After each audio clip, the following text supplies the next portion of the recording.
नमस्कार दोस्तों, स्वागत है आपका। मैं हूं आशिमा त्यागी। दोस्तों, आज का विषय है वो बयान जो केंद्रीय मंत्री किरण रिजिजू ने अल्पसंख्यकों पर दिया।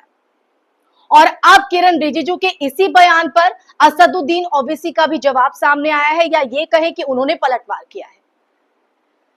तो सबसे पहले उस बयान पर आते हैं जो भारत के केंद्रीय मंत्री किरण रिजिजू ने हाल ही में दिया, जिसमें उन्होंने कहा कि भारत एकमात्र ऐसा देश है जहां अल्पसंख्यकों को बहुसंख्यकों की तुलना में ज्यादा फायदे, ज्यादा सुरक्षा मिलती है। यह बयान सुनते ही भारत का एक बड़ा तबका कहा जाए या फिर एक बड़ा हिस्सा हतप्रभ रह गया है, चौंका ना रह गया है, चौंक रहा है। जिसके बाद कुछ सवाल है उन सत्ता से और समाज के ठेकेदारों से कि क्या वाकई भारत में अल्पसंख्यकों को विशेष सुरक्षा मिलती है, या फिर एक राजनीतिक ढकोसला है ये?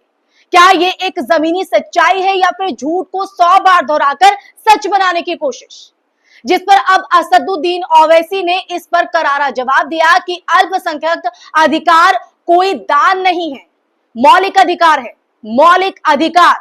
हर रोज पाकिस्तानी, बांग्लादेशी, जिहादी, रोहिंग्या कहलाना क्या फायदा है? क्या भीड़ द्वारा मारा जाना सुरक्षा है? ओवैसी का यह जवाब सिर्फ एक राजनीतिक प्रतिक्रिया नहीं थी दोस्तों, बल्कि देश के एक बड़े हिस्से की आवाज थी जो दबाने की कोशिश की जा रही है।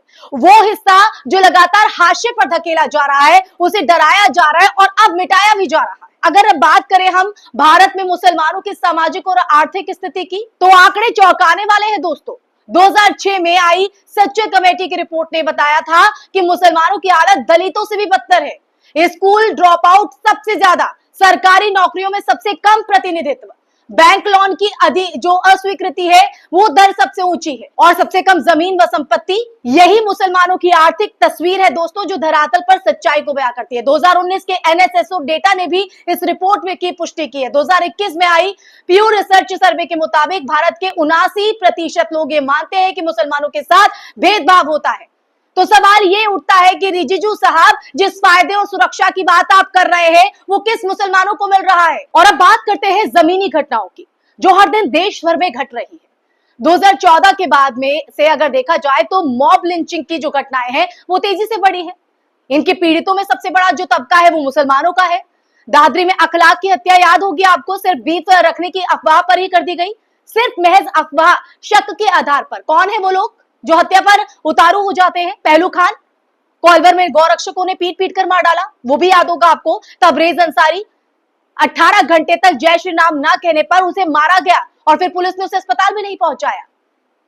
इंडिया स्पेंड की रिपोर्ट के मुताबिक 2015 से 2017 के बीच हुई मॉब लिंचिंग की 86% घटनाओं में मुसलमानों को निशाना बनाया गया या निशाना बने हैं। ये आंकड़े देश में कानून व्यवस्था पर भी सवाल खड़े करते हैं और एक भयावह मंजर को भी दर्शाते हैं। इस बात को ये साफ करते हैं कि सुरक्षा की बात करने वाले नेता सिर्फ हवा में बात कर रहे हैं, क्योंकि उनकी कथनी और करनी में दोनों में अंतर है।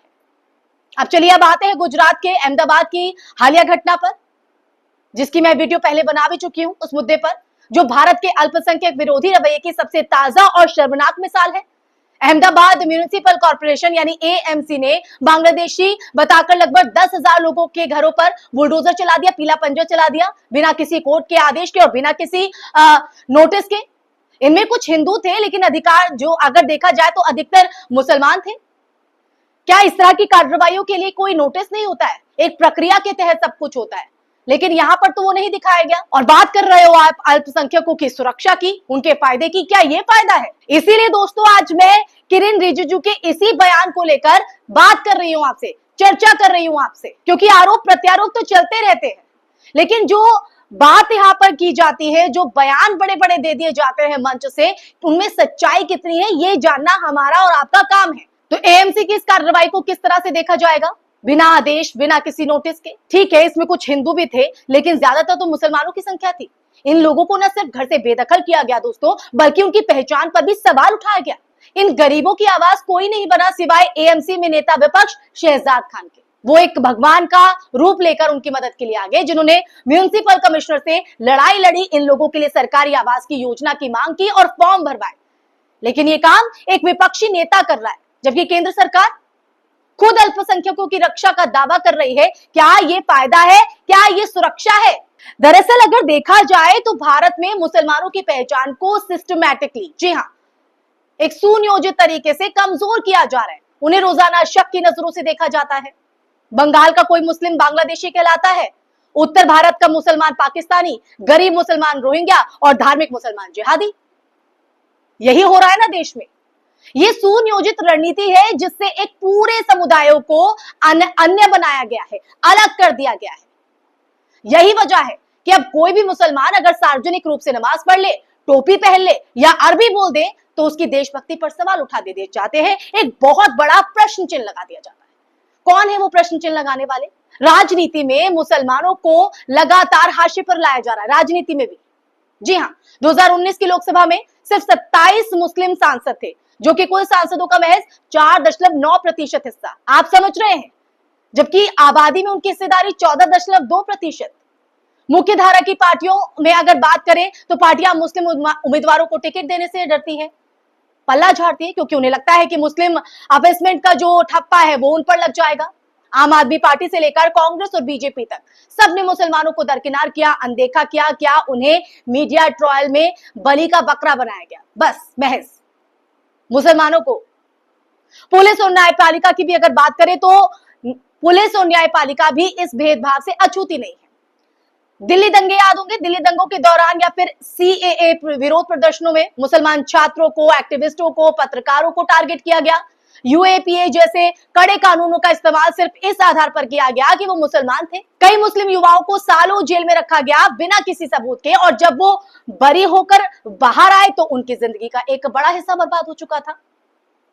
और देखिए दोस्तों, उस पर भी सोने पर सुहागा होता है कि उनके लिए ना तो कोई मुआवजा है, ना कोई माफी है, ना कोई सियासी जिम्मेदारी तय की गई, ना कोई जवाबदेही। तो क्या वो इंसान नहीं है? तो अब आप ये बताइए कि किरण रिजिजू जी, जो ये भीड़ द्वारा हत्या है, बेदखली है, नौकरी में भेदभाव है, शिक्षा में गिरावट है, प्रतिनिधित्व की कमी है, क्या ये यही उस सुरक्षा और फायदे की परिभाषा है जिसकी बात आप कर रहे हैं, जिस पर आप गर्व कर रहे हैं?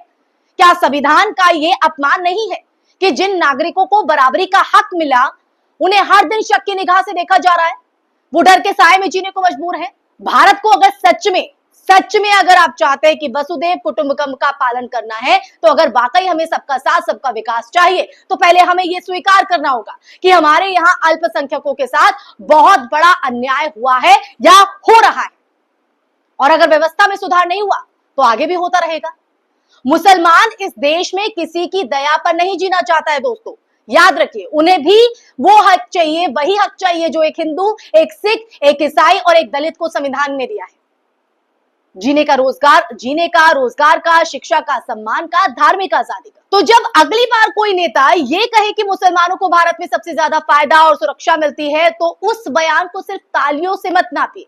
जी हाँ, सोचिए कि वो बयान कितनी लाशों, उजड़े घरों, बेरोजगारों, नौजवानों और डरे हुए बच्चों के जख्मों पर बोला गया है। कड़वा सच यही है कि आज भारत में मुसलमानों की स्थिति एक असुरक्षित अल्पसंख्यक की है, और उस सुरक्षा को छुपाने के लिए इस तरह के बयानों की जरूरत जो है वो नेताओं को है, मुसलमानों को नहीं। इसलिए उनकी आवाज बनिए दोस्तों। इसलिए मैं हर वीडियो में आपसे गुजारिश करती हूं कि आप आगे आइए, क्योंकि जनता जो कर सकती है वो एक शख्स को फर्श से अर्श पर ले जाती है और अर्श से फर्श पर भी ला सकती है। तो ये तो हमें तय करना है, हमें और आपको आगे आना होगा। तो आपको मेरी आज ये जो विषय रहा है, जिस पर हमने आज ये चर्चा की है, ये बयान किरण रिजिजू का, आप इसको लेकर क्या राय रखना चाहते हैं? कमेंट बॉक्स में जरूर कमेंट करके बताइएगा, और मेरी बात से आप कितना सहमत है वो भी जरूर आप कमेंट में करिए। अगर आपको मेरी वीडियो पसंद आई होगी तो आप इसे ज्यादा से ज्यादा शेयर कीजिए, लाइक कीजिए और हमारे चैनल को सब्सक्राइब कीजिए। इसी के साथ इस विषय पर, इस वीडियो में फिलहाल के लिए बस इतना ही।